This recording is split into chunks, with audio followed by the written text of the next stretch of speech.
Hoje eu quero bater um papo com você e contar para vocês aqui uma decisão que eu tomei anos atrás e que literalmente salvou a minha vida. Como vocês sabem, bem, eu imagino que vocês saibam, né? Isso aqui é meu trabalho. Então, assim, eu faço isso aqui, o YouTube, e é o meu ganha-pão há pelo menos alguns 4, 5 anos aí, desde 2019 que eu só faço isso praticamente, né? Bem, tem os outros trabalhos, tem os cursos que eu lanço, tem os livros que eu lanço, mas o YouTube é o meu trabalho diário. Então, assim, é aquilo que eu faço e aquilo que assegura, inclusive, que os outros trabalhos tenham retorno. E aí teve um momento, em particular durante a pandemia, que eu estava com um ritmo de trabalho frenético. De fato, assim, era uma coisa absurda. Eu estava gravando 3, 4 vídeos por dia. E gravar o vídeo não é apenas sentar na frente da câmera e falar, mas é também pesquisar, é também reunir os materiais, é também pensar sobre isso, né? Porque aqui não é um canal de notícias, aqui é um canal de reflexão sobre as notícias, então teria que ler as coisas e pensar e buscar referências e tentar juntar as pontas para poder transmitir alguma coisa relevante para quem assiste, ou pelo menos aquilo que eu acho que seja relevante. E aí teve um momento no qual eu estava trabalhando, sei lá, eu acordava às 9 da manhã, eu já chegava sabe, para pesquisar, ler as notícias, saber o que estava acontecendo no dia anterior, reunir o material para poder fazer um vídeo e terminava de trabalhar à meia-noite. Então, assim, durante a pandemia foi isso. Durante a pandemia era o YouTube, eram reuniões que eu fazia, era muita gente que me escrevia contando sua história durante a pandemia, sabe, médicos, enfermeiros e assim por diante. Então, realmente foi um ritmo frenético. E durante a pandemia, em 2020, eu tive um infarto, né? Eu fui parar na UTI, fiquei lá internado, quase morri. E em grande parte eu suponho que tinha a ver com hábitos de vida, mas também tinha a ver com estresse. Não encontramos nenhuma causa ali, né? Os médicos não encontraram nenhuma causa específica, mas eu associo também esse ritmo que estava me desgastando, porque era muita notícia negativa, era muita notícia ruim, era conviver com conteúdos que, sabe, eram degradantes, né? Assim, acompanhar o Bolsonaro, acompanhar o Olavo de Carvalho, acompanhar Nando Moura e assim por diante, é o tipo de conteúdo que vai, sabe, levando a uma crescente descrença em relação à espécie humana. Então, assim, é você simplesmente jogar fora qualquer expectativa de que haja alguma coisa boa nesse mundo. Eu tive que me desintoxicar depois disso, né? Então, depois que eu tive o infarto, eu tomei uma decisão consciente de me afastar um pouco desses conteúdos mais pesados, me afastar um pouco desse consumo frenético e exagerado de conteúdos da extrema-direita para poder acompanhar o que eles falavam, né? E poder responder, reagir, sabe, desmentir o que eles diziam, expor os absurdos. Então, fui me afastando um pouco disso e fui reduzindo também a carga de trabalho e comecei a ter um ritmo mais saudável, talvez, de relação com aquilo que eu faço.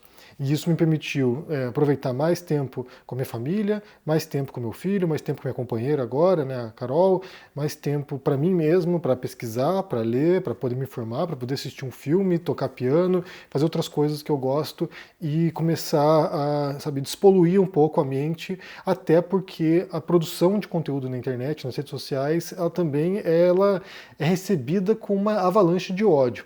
Então você tem ódio de pessoas do espectro oposto político seu, pessoas que querem que você morra, que você deixe de existir, e aí você tem ódio de pessoas que estariam no mesmo espectro que você e que querem que você morra e que você desapareça porque você não compartilha do mesmo pacote, do pacotão da cartilha ideológica que eles compartilham. Então é muito ódio que você recebe todo dia.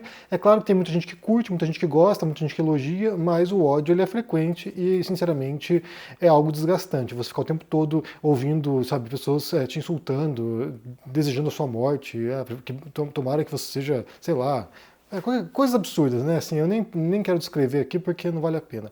Então, para mim, foi um processo depois do infarto de me afastar, tentar me afastar disso e me descolar um pouco dessa relação que era quase uma simbiose com o trabalho, né? Então, assim, era o dia inteiro pensando nesses tópicos, nesses assuntos, escrevendo sobre isso, publicando na Carta Capital, ou seja, havia um monte de coisas relacionadas, fazendo live, né? Live com convidados, indo para o canal dos outros, era uma coisa assim que é absurda. Inclusive eu observo alguns canais hoje, né? Pessoas que estão com sangue nos olhos, fazendo um monte de conteúdo, que fazem 10, 12 horas de conteúdo por semana, e eu não entendo como conseguem, porque, sinceramente, ficar o tempo todo em função disso é desgastante pra caramba e é desumano, assim, é uma coisa que para mim não faz sentido mais. Já não fazia no passado, né, quando eu estava imerso nisso, eu já pensava assim, até que ponto que o meu esforço fazia alguma diferença no cômputo final, mas observando isso hoje, eu fico pensando, as pessoas não têm vida, não fazem outras coisas, não estudam, não trabalham, como é que elas fazem na vida? Realmente não sei. Mas para mim essa decisão de começar a despoluir a minha mente sabe, pensar em outras coisas e buscar outras referências e ler outras coisas e ouvir música e assistir filmes foi essencial para talvez melhorar a qualidade de vida. Acho que é isso, né? Melhorar a qualidade de vida e talvez até aumentar a expectativa de vida minha aqui, porque no caminho que eu estava não tinha, até onde eu percebo assim, não tinha muito outro caminho. Era um caminho de me afundar nesses conteúdos e me afundar nesse ódio, me afundar nesse tipo de universo negativo que se tornou o discurso político no Brasil.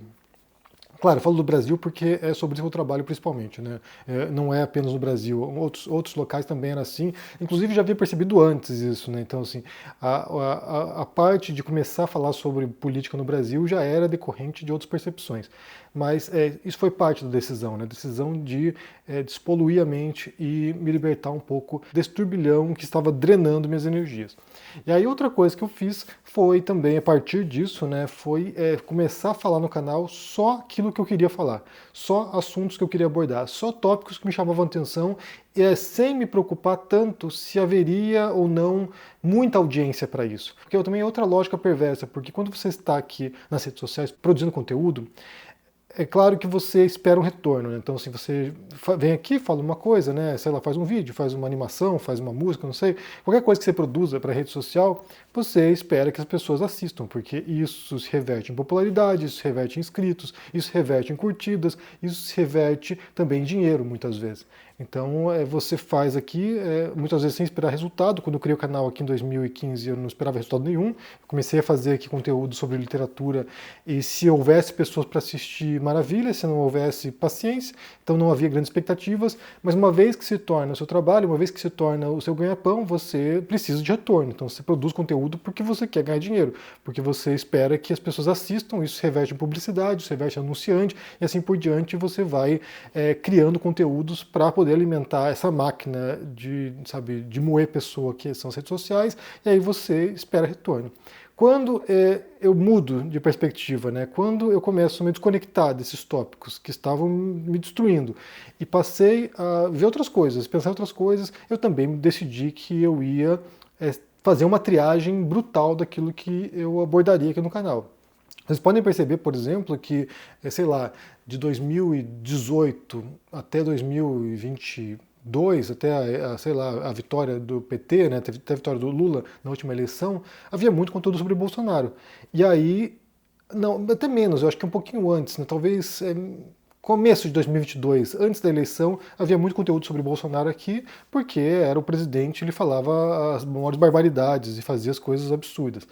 Porém, bem, muitas coisas aconteceram na vida pessoal, né? Então, assim, eu tive que fazer meio que um intervalo no canal, eu parei de produzir conteúdo tão frequentemente, desapareci por alguns meses, porque tive que fazer outras coisas, resolver algumas pendengas, mas hoje, por exemplo, embora eu perceba que muitos canais ainda continuam capitalizando em cima do Bolsonaro, porque aparentemente dá visualização ainda, eu optei a não falar mais dessa figura. Então, assim, fiz um vídeo, acho que ontem ou anteontem, sobre ele, não sei, tem alguns dias atrás, mas se você olhar no histórico dos vídeos recentes, tem pouquíssima coisa sobre ele, primeiro porque eu já acho que ele é uma carta fora do baralho nesse momento, né? Pode ser que ele retorne em algum momento no futuro para a política, mas nesse momento ele é uma figura meio carta fora do baralho, mas também porque eu não queria mais passar o meu tempo dedicado a ouvir as bizarrices que ele dizia, nem acompanhando as maluquices desse cara. Então, assim, é uma decisão. Tomei essa decisão, tirando em casos excepcionais, quando a coisa explode, já não tem como ignorar, mas no geral eu optei por não falar tanto dos bolsonaristas, não acompanho o canal de bolsonarista mais.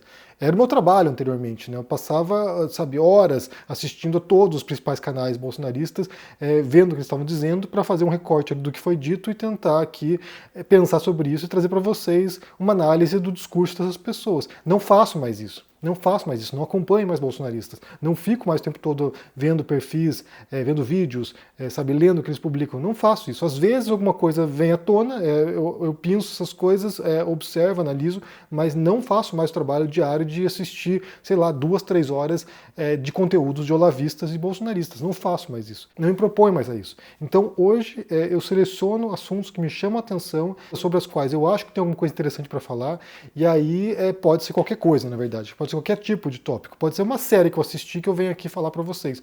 E aí, mais uma vez, eu repito, né?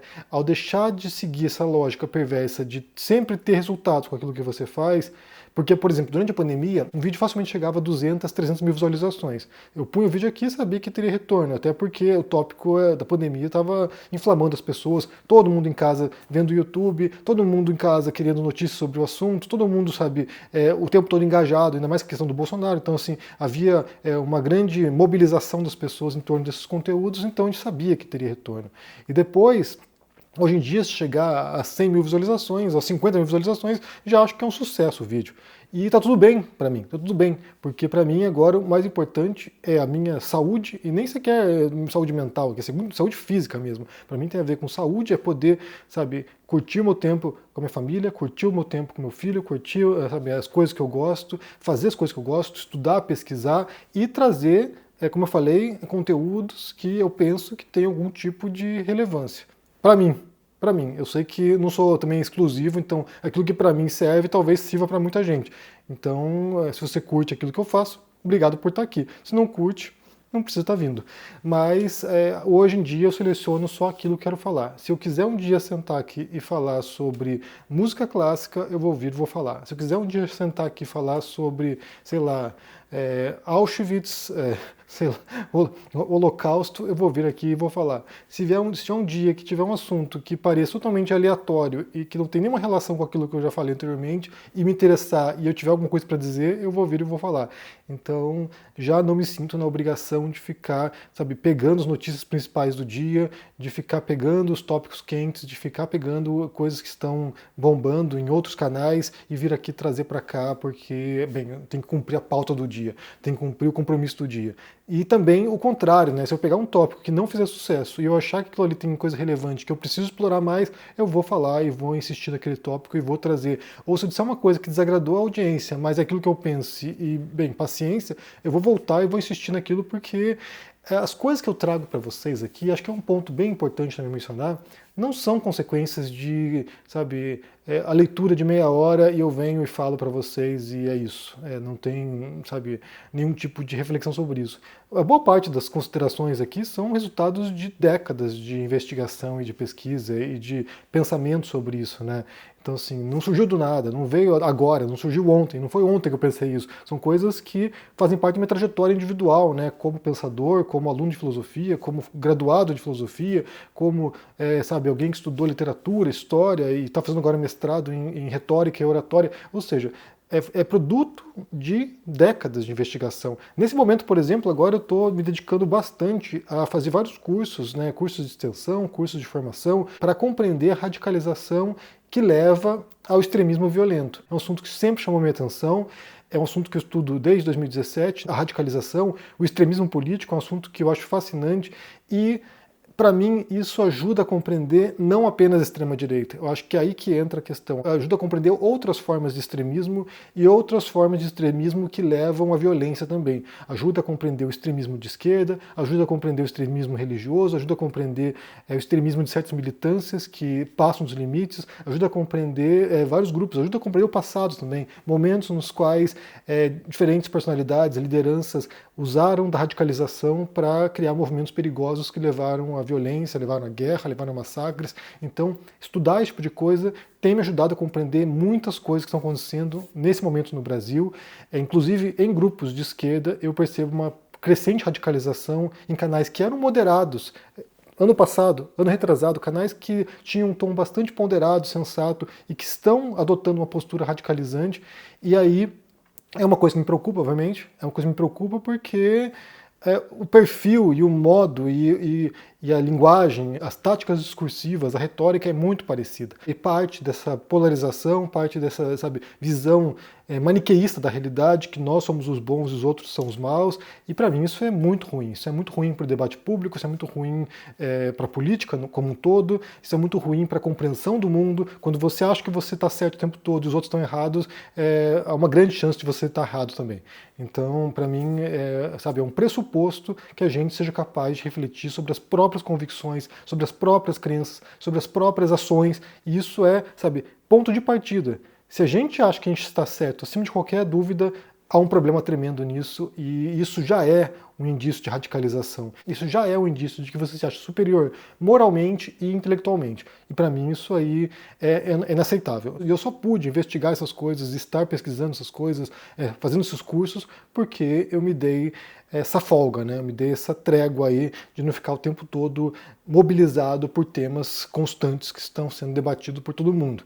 E sem contar também que não quis entrar nessa dinâmica aí dos reacts, na dinâmica das lives de 1, 2 horas por dia, e aí pegar e fazer 5, 10 cortes para poder ficar mobilizando as redes sociais. Eu entendo que isso dá dinheiro para as pessoas, eu entendo que isso tem feito muita gente rica. A questão aqui não é nem apenas que está ganhando uma boa grana, tem gente enriquecendo com esse modelo, mas para mim não serve. Para mim o formato que eu tenho adotado aqui é o formato que eu vou continuar usando até o canal acabar.